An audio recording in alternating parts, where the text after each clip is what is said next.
Hi hello friends, ಎಲ್ಲರಿಗೂ ನಮಸ್ಕಾರ. ಸವಿರುಚಿ ರೆಸಿಪಿಗೆ ಸ್ವಾಗತ.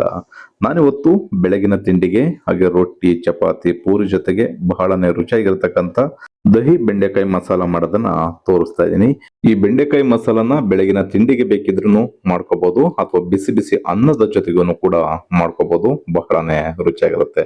ಮಾಡ್ತಕ್ಕಂಥ ವಿಧಾನನೂ ಕೂಡ ತುಂಬಾನೇ ಸುಲಭ. ಬನ್ನಿ ಈ ಬೆಂಡೆಕಾಯಿ ಮಸಾಲನ ಯಾವ ರೀತಿ ಮಾಡೋದು, ಇದಕ್ಕೆ ಏನೇನ್ ಪದಾರ್ಥಗಳು ಬೇಕು ಅಂತ ನೋಡೋಣ.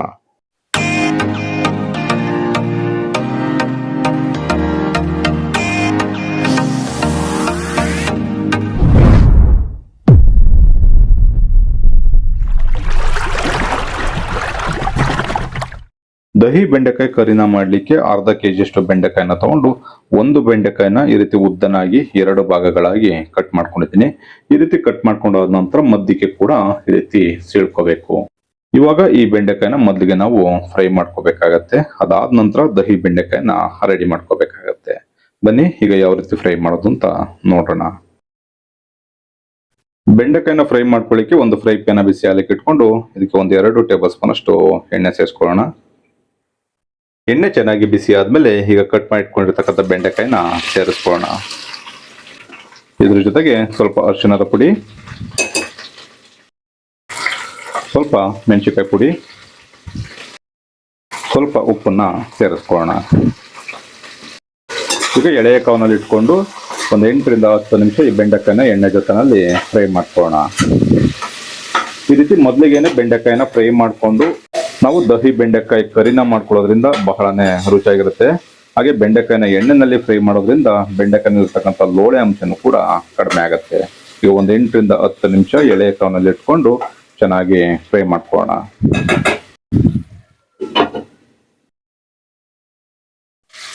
ಈ ರೀತಿ ಬೆಂಡೆಕಾಯಿನ ಫ್ರೈ ಮಾಡ್ಕೋಬೇಕಾದ್ರೆ ಪ್ರತಿ 2 ನಿಮಿಷಕ್ಕೊಮ್ಮೆ ಈ ರೀತಿ ತಿರುಗಿಸ್ಕೊಂಡು ಫ್ರೈ ಮಾಡ್ಕೋಬೇಕಾಗತ್ತೆ. ಇಲ್ಲಾಂದ್ರೆ ಬೆಂಡೆಕಾಯಿ ತಳ ಹಿಡಿದು ಬಿಡುತ್ತೆ.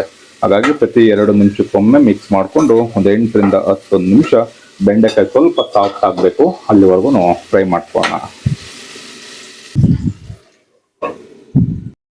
ಈಗ ಬೆಂಡೆಕಾಯಿನ ಒಂದು 8 ರಿಂದ 10 ನಿಮಿಷ ಫ್ರೈ ಮಾಡ್ಕೊಂಡಿದ್ದೀನಿ.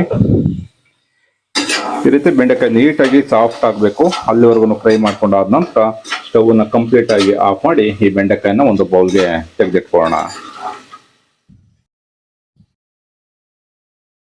ಈಗ ಅದೇ ಎಣ್ಣೆ ಜೊತೆಗೆ ಸ್ವಲ್ಪ ಬೆಣ್ಣೆನ ಸೇರಿಸ್ಕೊಳ್ತಾ ಇದೀನಿ. ಬೆಣ್ಣೆ ಇದ್ರೆ ಸೇರಿಸ್ಕೊಳ್ಳಿ, ಇಲ್ಲ ಅಂತಂದ್ರೆ ಇನ್ನೊಂದ್ ಸ್ವಲ್ಪ ಎಣ್ಣೆನೆ ಬೇಕಿದ್ರೆ ಸೇರಿಸ್ಕೋಬಹುದು. ಬೆಣ್ಣೆ ಚೆನ್ನಾಗಿ ಬಿಸಿ ಆದ್ಮೇಲೆ ಅರ್ಧ ಟೀ ಸ್ಪೂನ್ ಅಷ್ಟು ಜೀರಿಗೆ ಸೇರಿಸ್ಕೊಳ್ಳೋಣ. ಸಿಪ್ಪೆನ ಬಿಡಿಸಿ ಸಣ್ಣದಾಗಿ ಕಟ್ ಮಾಡ್ಕೊಂಡಿರ್ತಕ್ಕಂಥ ಬೆಳ್ಳುಳ್ಳಿ, ಸಣ್ಣದಾಗಿ ಕಟ್ ಮಾಡ್ಕೊಂಡಿರ್ತಕ್ಕಂಥ ಅರ್ಧ ಇಂಚಿನಷ್ಟು ಶುಂಠಿ, 2 ಹಸಿಮೆಣಸಿನಕಾಯಿನ ಸಣ್ಣದಾಗಿ ಕಟ್ ಮಾಡಿ ಸೇರಿಸ್ಕೊಳ್ಳೋಣ. 2 ಮೀಡಿಯಂ ಸೈಜ್ ಈರುಳ್ಳಿ. ಈರುಳ್ಳಿ ಎಣ್ಣೆ ಜೊತೆನಲ್ಲಿ ಚೆನ್ನಾಗಿ ಫ್ರೈ ಆಗಬೇಕು, ಸ್ವಲ್ಪ ಕಲರ್ ಚೇಂಜ್ ಆಗಬೇಕು, ಅಲ್ಲಿವರೆಗೂ 1 ರಿಂದ 2 ನಿಮಿಷ ಫ್ರೈ ಮಾಡ್ಕೊಳ್ಳೋಣ. ಈರುಳ್ಳಿ ಫ್ರೈ ಆಗೋಷ್ಟರಲ್ಲಿ ಇದಕ್ಕೆ ಒಂದು ಮ್ಯಾರಿನೇಟ್ ಮಸಾಲಾನ ರೆಡಿ ಮಾಡ್ಕೊಳ್ಳೋಣ. ಈರುಳ್ಳಿ ಚೆನ್ನಾಗಿ ಫ್ರೈ ಆಗೋಷ್ಟರಲ್ಲಿ ಇದಕ್ಕೊಂದು ಮಸಾಲಾನ ರೆಡಿ ಮಾಡ್ಕೊಳ್ಳೋಣ. ಬನ್ನಿ, ಮಸಾಲಾನ ಮ್ಯಾರಿನೇಟ್ ಮಾಡ್ಲಿಕ್ಕೆ ಒಂದು ಬೌಲ್ಗೆ ಒಂದು ಅರ್ಧ ಕಪ್ಪಿನಷ್ಟು ಮೊಸರು ಸೇರಿಸ್ಕೊಳ್ಳೋಣ.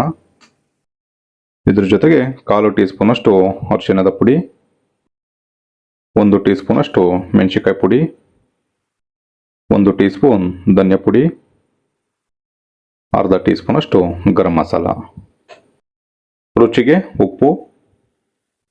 ಈಗ ಇದಕ್ಕೆ ಸ್ವಲ್ಪ ನೀರನ್ನು ಸೇರಿಸಿ ಚೆನ್ನಾಗಿ ಮಿಕ್ಸ್ ಮಾಡ್ಕೊಳ್ಳೋಣ.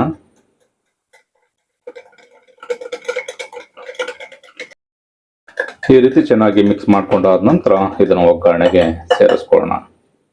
ಈಗ ಈರುಳ್ಳಿನೂ ಕೂಡ ಚೆನ್ನಾಗಿ ಫ್ರೈ ಆಗಿದೆ. ಈಗ ಮಿಕ್ಸ್ ಮಾಡ್ಕೊಂಡಿರ್ತಕ್ಕಂಥ ಮಸಾಲಾನ ಸೇರಿಸ್ಕೊಳ್ಳೋಣ. ಇದಕ್ಕೆ ಸ್ವಲ್ಪ ನೀರನ್ನ ಸೇರಿಸಿ ಚೆನ್ನಾಗಿ 1-2 ರಿಂದ 3 ನಿಮಿಷ ಫ್ರೈ ಮಾಡ್ಕೊಳ್ಳೋಣ. ಈ ಮಸಾಲ ಎಣ್ಣೆ ಜೊತೆನಲ್ಲಿ ಫ್ರೈ ಆಗೋಷ್ಟರಲ್ಲಿ ಇದಕ್ಕೆ 2 ಟೊಮೊಟೊನ ರುಬ್ಕೊಂಡು ಸೇರಿಸ್ಕೊಳ್ಳೋಣ. ಟೊಮೊಟೊನ ರುಬ್ಕೊಳ್ಳಿಕ್ಕೆ ಒಂದು ಮಿಕ್ಸಿ ಜಾರ್ನ ತಗೊಂಡು ಇದಕ್ಕೆ 2 ಟೊಮೊಟೊನ ಸೇರಿಸ್ಕೊಳ್ತಾ ಇದೀನಿ. ಇದಕ್ಕೆ ಯಾವುದೇ ರೀತಿ ನೀರನ್ನ ಸೇರಿಸ್ತೇನೆ ನೈಸ್ ಆಗಿ ಈ ಟೊಮೊಟೊನ ರುಬ್ಕೋಬೇಕಾಗತ್ತೆ.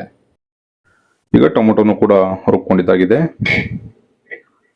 ಇವಾಗ ಈ ಟೊಮೊಟೊ ಪ್ಯೂರಿನ ಮಸಾಲ ಜೊತೆಗೆ ಸೇರಿಸ್ಕೊಳ್ಳೋಣ. ಈಗ ಮಸಾಲನು ಅಷ್ಟೇ 1 ರಿಂದ 2 ನಿಮಿಷ ಚೆನ್ನಾಗಿ ಫ್ರೈ ಮಾಡ್ಕೊಂಡಿದ್ದೀನಿ. ಇವಾಗ ಇದಕ್ಕೆ ರುಬ್ಬಿಟ್ಕೊಂಡಿರ್ತಕ್ಕಂಥ ಟೊಮೊಟೊನ ಸೇರಿಸ್ಕೊಳ್ಳೋಣ.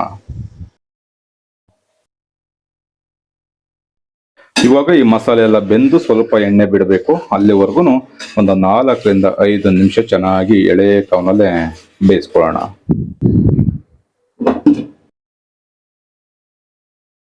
ಒಂದು 4 ರಿಂದ 5 ನಿಮಿಷ ಚೆನ್ನಾಗಿ ಎಣ್ಣೆ ಬಿಡಬೇಕು ಮಸಾಲ. ಅಲ್ಲಿವರೆಗೂ ಫ್ರೈ ಮಾಡ್ಕೊಂಡಿದ್ದೀನಿ. ಈ ರೀತಿ ಚೆನ್ನಾಗಿ ಮಸಾಲೆ ಎಲ್ಲ ಬೆಂದು ಎಣ್ಣೆ ಬಿಟ್ಟ ನಂತರ ಇವಾಗ ಫ್ರೈ ಮಾಡಿ ಇಟ್ಕೊಂಡಿರ್ತಕ್ಕಂಥ ಬೆಂಡೆಕಾಯಿನ ಇದಕ್ಕೆ ಸೇರಿಸ್ಕೊಳ್ಳೋಣ.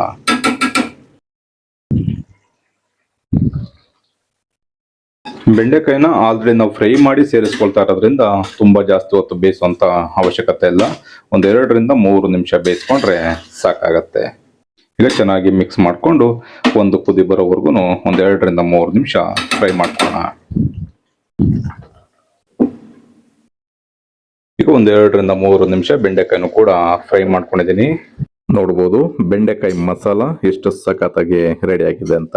ವಿಧಾನದಲ್ಲಿ ಮಾಡ್ಕೊಂಡ್ರೆ ಬೆಳಗಿನ ತಿಂಡಿ ಆಗ್ಲೇ ಹೇಳ್ದಾಗೆ ರೊಟ್ಟಿ ಚಪಾತಿ ಜೊತೆಗೂ ಕೂಡ ಬಹಳನೇ ಸಖತ್ತಾಗಿರುತ್ತೆ. ಬಿಸಿ ಬಿಸಿ ಅನ್ನಕ್ಕೂ ಕೂಡ ಬಹಳನೇ ರುಚಿಯಾಗಿರುತ್ತೆ. ನೋಡೋದ್ರಲ್ಲ ಸ್ನೇಹಿತರೆ, ತುಂಬಾನೇ ಸುಲಭವಾಗಿ ಮಾಡೋದನ್ನ ತೋರಿಸಿದ್ದೀನಿ. ಈ ರೆಸಿಪಿ ನಿಮ್ಗೆ ಇಷ್ಟ ಆಯ್ತು ಅಂತ ಅನ್ಕೊಳ್ತೀನಿ. ಇಷ್ಟ ಆಗಿದ್ರೆ ಆದಷ್ಟು ಜನಕ್ಕೆ ಶೇರ್ ಮಾಡಿ. ನೀವೇನಾದ್ರೂ ನಮ್ಮ ಚಾನಲ್ನ ಹೊಸದಾಗಿ ನೋಡ್ತಾ ಇದ್ರೆ ನಮ್ಮ ಚಾನಲ್ನ ಸಬ್ಸ್ಕ್ರೈಬ್ ಮಾಡ್ಕೊಳ್ಳಿ. ಫೇಸ್ಬುಕ್ ಅಲ್ಲಿ ನೋಡ್ತಾ ಇದ್ರೆ ನಮ್ಮ ಸವಿರುಚಿ ರೆಸಿಪಿ ಫೇಸ್ಬುಕ್ ಪೇಜ್ ಇದೆ, ಅದನ್ನು ಕೂಡ ಫಾಲೋ ಮಾಡಿ. ಮರಿದೇನೆ ಈ ಬೆಂಡೆಕಾಯಿ ಮಸಾಲನ ನೀವು ಕೂಡ ಬೆಳಗಿನ ತಿಂಡಿಗೆ ಅಥವಾ ಬಿಸಿ ಬಿಸಿ ಅನ್ನದ ಜೊತೆಗೆ ಒಂದು ಸಲ ಟ್ರೈ ಮಾಡಿ. ಹೇಗಿತ್ತು ಅನ್ನೋದನ್ನ ಕಮೆಂಟ್ ಮಾಡಿ ತಿಳಿಸಿ. Thank you.